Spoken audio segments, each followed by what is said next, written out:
महाकुंभ 2025 का मेला महिला नागा साधुओं के बिना अधूरा है। उनकी तपस्या और रहस्यमयी शक्तियां उन्हें खास बनाती है। महिला नागा साधु कौन होती हैं? वे जो मोह और वासना का त्याग कर केवल ईश्वर को समर्पित होती हैं। उनका जीवन तपस्या और त्याग का प्रतीक है। उनके बारे में बातें करना लोगों को कठिन लगता है, क्योंकि उनका जीवन साधारण से परे है। त्याग ही वास्तविक शक्ति है। जब आप इच्छाओं से ऊपर उठते हैं, तभी आप खुद को जान पाते हैं। महिला नागा साधु बनने की प्रक्रिया कठिन है। शरीर का वह हिस्सा निष्क्रिय किया जाता है जो इच्छाओं को जन्म देता है। उनका निर्वस्त्र शरीर भभूत से ढका होता है, जो उनके त्याग और तपस्या का प्रतीक है। सच्चा अध्यात्म वह है जब आप मोह माया से मुक्त होकर आत्मा की शुद्धि करते हैं। इनकी अलौकिक शक्तियां रहस्यमयी हैं। वे इन्हें केवल ईश्वर से संवाद और साधना के लिए उपयोग करती हैं। उनका जीवन हमें सिखाता है कि शांति और शक्ति त्याग और तपस्या में है। अगर आप भगवान पर विश्वास करते हैं, तो जीवन में त्याग और तपस्या को अपनाएं। महिला नागा साधुओं की दुनिया प्रेरणा और रहस्य का संगम है। उनका जीवन हमें बताता है कि असली सुख बाहरी चीजों में नहीं, आत्मा की शुद्धि में है। नागा साधु वो होते हैं जिनके लंबे लंबे बाल होते हैं। उनका शरीर भभूत से ढका रहता है और वे निर्वस्त्र रहते हैं। लेकिन उनके बारे में कई ऐसी बातें हैं जो बहुत कम लोग जानते हैं। नागा साधु बाकी साधुओं से बिल्कुल अलग होते हैं। साधारण साधु कहीं भी दिख जाते हैं, लेकिन नागा साधु दुनिया से बिल्कुल कटे रहते हैं। उनका जीवन त्याग और तपस्या का प्रतीक है। साधना तब सफल होती है जब आप मोह और वासना को त्याग देते हैं।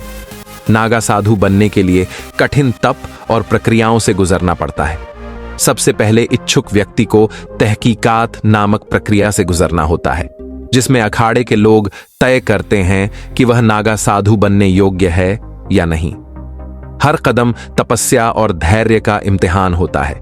इसके बाद उसे अखाड़े में शामिल किया जाता है, जहां कई सालों तक उसे साधुओं के साथ कठोर तपस्या करनी होती है। सिर्फ वही नागा साधु बनता है जो अपने भीतर की इच्छाओं को मिटा सके। सबसे कठिन चरण लिंग भंग या टांग तोड़ है, जहां इच्छाओं का पूर्ण त्याग किया जाता है। यह साधना का अंतिम और सबसे कठिन स्तर है। त्याग के बिना अध्यात्म का मार्ग अधूरा है। कई सालों तक उन्हें साधुओं के साथ तपस्या करनी होती है। यह तपस्या ही उन्हें एक साधारण व्यक्ति से असाधारण नागा साधु बनाती है। कई सालों की कठोर तपस्या के बाद ही कोई व्यक्ति नागा साधु बनने के लिए तैयार हो पाता है। उनकी साधना और त्याग की परीक्षा कई स्तरों पर होती है। सबसे पहले ब्रह्मचर्य का पालन किया जाता है। इस दौरान इच्छाओं और वासनाओं पर पूर्ण नियंत्रण आवश्यक होता है। इसके बाद उन्हें महापुरुष का दर्जा दिया जाता है, जिसमें उन्हें रुद्राक्ष दिए जाते हैं। ये रुद्राक्ष उनकी साधना और ईश्वर से जुड़ाव का प्रतीक होते हैं। त्याग और तपस्या ही आत्मा को शुद्ध के मार्ग पर ले जाते हैं। अवधूत बनने के लिए व्यक्ति को अपना मुंडन कराना होता है और खुद का पिंडदान करना पड़ता है। ये प्रक्रिया बताती है कि वह अपने परिवार और संसार के लिए मृत हो चुके हैं। इसके बाद उनका जीवन केवल ईश्वर और साधना को समर्पित हो जाता है। संसार से जुड़ाव का अंत ईश्वर से जुड़ाव की शुरुआत है। अखाड़े के खंभे के नीचे विशेष प्रक्रिया होती है। इसमें कई रिवाज निभाए जाते हैं। इस प्रक्रिया का सबसे कठोर और निर्णायक चरण लिंग भंग है, जिसमें व्यक्ति को वासना और शारीरिक इच्छाओं से मुक्त कर दिया जाता है। इसके बाद उनका लिंग निष्क्रिय कर दिया जाता है। सच्चा साधु वही है जो मोह और वासना से परे हो। इन कठिन प्रक्रियाओं के बाद व्यक्ति नागा साधु बनता है। कुंभ मेले के दौरान ही गुरुओं द्वारा यह प्रक्रिया पूरी की जाती है और साधुओं को नागा साधु के रूप में स्वीकार किया जाता है। कुंभ के दौरान ही कई गुरुओं द्वारा नागा साधु बनाया जाता है। महिला नागा साधु के बारे में जानने से पहले, क्या आपने कभी किसी नागा साधु को देखा है? अगर हां, तो नीचे कमेंट्स में यस लिखना न भूलें। यह अनुभव आपको और भी रोमांचित करेगा। महिला नागा साधु बनने से पहले महिलाओं को 10 से 15 साल तक कठोर ब्रह्मचर्य का पालन करना पड़ता है। यह साधना केवल इच्छा शक्ति नहीं, बल्कि आत्मा की गहराई से तपस्या की मांग करती है। यदि महिला का गुरु यह सुनिश्चित कर ले कि वह पूरी तरह से ब्रह्मचर्य और त्याग का पालन कर सकती है, तभी उसे दीक्षा प्रदान की जाती है।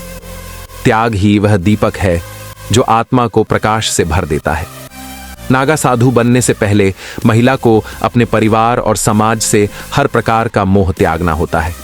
इसके लिए अखाड़े के साधु संत महिला के घर, परिवार और पिछले जीवन की गहन जांच करते हैं।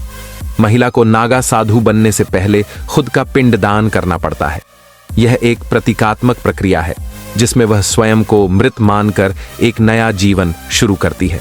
इसके बाद पुरुषों की तरह ही महिला का भी मुंडन होता है और उसे पवित्र नदी में स्नान करने के लिए भेजा जाता है। पिंडदान केवल कर्म का अंत नहीं, बल्कि आत्मा के पुनर्जन्म का आरंभ है। महिला नागा साधु बनने के बाद अखाड़े में उन्हें पूरा सम्मान दिया जाता है। वहां सभी साधु और संत उन्हें माता कहकर बुलाते हैं। महिला नागा साधु का पूरा जीवन भगवान शिव के जाप और ध्यान में समर्पित होता है। वे सुबह उठते ही भगवान शिव का नाम लेकर अपने दिन की शुरुआत करती हैं। दोपहर में भोजन के बाद फिर से जाप करती हैं और रात को ईश्वर की आराधना करते हुए सोती हैं। भक्ति का मार्ग ही सच्चा मार्ग है, जहां आत्मा और परमात्मा का मिलन होता है।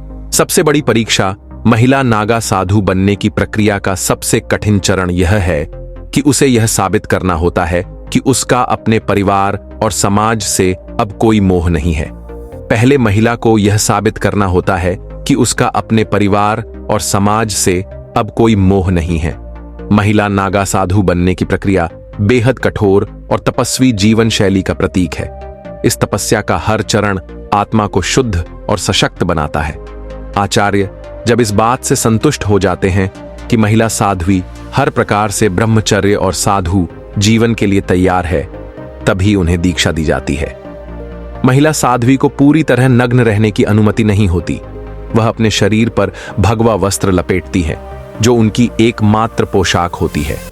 चाहे ठंडी हवाएं चलें, बारिश बरसे या धूप तपे, यह साधारण वस्त्र ही उनकी पहचान है। तीर्थ स्थलों में भी उन्हें नग्न स्नान की अनुमति नहीं होती। त्याग का वस्त्र पहनकर ही सच्ची साधना का आरंभ होता है। आपको यह जानकर आश्चर्य होगा कि नागा साधु बनने के लिए न केवल भारत बल्कि विदेशों से भी महिलाएं आती हैं। जर्मनी, मॉस्को, अमेरिका और नेपाल जैसे देशों की महिलाएं अखाड़ों में दीक्षा लेती हैं। इनमें से कई युवा शिक्षित और गृहस्थ जीवन को त्याग कर सन्यासिन बन जाती हैं। हर देश की संस्कृति चाहे अलग हो, भक्ति का मार्ग सबके लिए समान है। जूना अखाड़े में तो कई विदेशी साध्वियां हैं जो हरि भजन के अलावा किसी और चीज से कोई मतलब नहीं रखती। वे अखाड़े के नियमों के मुताबिक ही अपना पहनावा और श्रृंगार करती हैं। कुंभ में दिखने वाले साधु कहाँ रहते हैं? अब सवाल यह उठता है कि ये नागा साधु और महिला साध्वी कुंभ मेले के अलावा कहाँ रहते हैं? उनका जीवन इतना गुप्त और रहस्यमय क्यों है? इतने वर्षों से वे कहाँ रहते हैं, कैसे रहते हैं? शायद ही किसी ने इस पर ध्यान दिया होगा। नागा साधु हमेशा तपस्या में लीन रहते हैं। साधना के लिए वे अखाड़ा छोड़कर कंधराओं में चले जाते हैं। कंधरा का मतलब होता है पर्वतों की गुफाएं। इन गुफाओं में वे ध्यान मग्न हो जाते हैं। नागा साधु की तपस्या और उनकी रहस्यमय दुनिया, नागा साधुओं की यह जीवन शैली बहुत ही गूढ़ होती है। पर्वतों में रहने वाले नागा साधु को पर्वतागिरी, नगर में रहने वाले साधु को पूरी और जंगलों में रहने वाले साधु को अनन्य कहा जाता है। कुंभ मेले के पहले और बाद में ये साधु हिमालय और अन्य पहाड़ों की गुफाओं में तपस्या में लीन हो जाते हैं।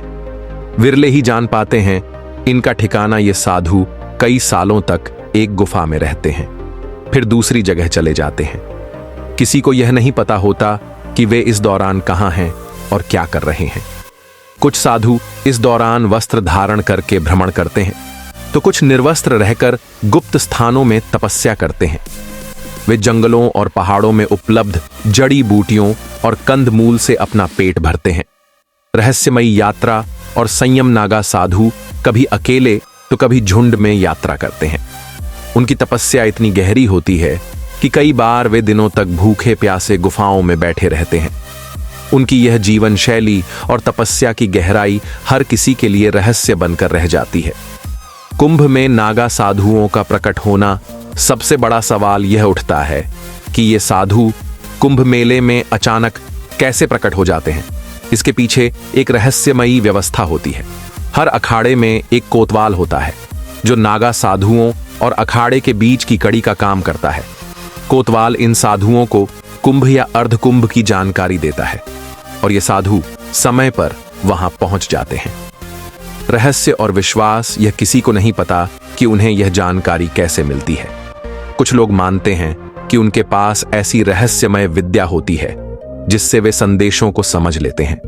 यह रहस्य और साधुओं की साधना की गहराई ही उन्हें विशेष बनाती है।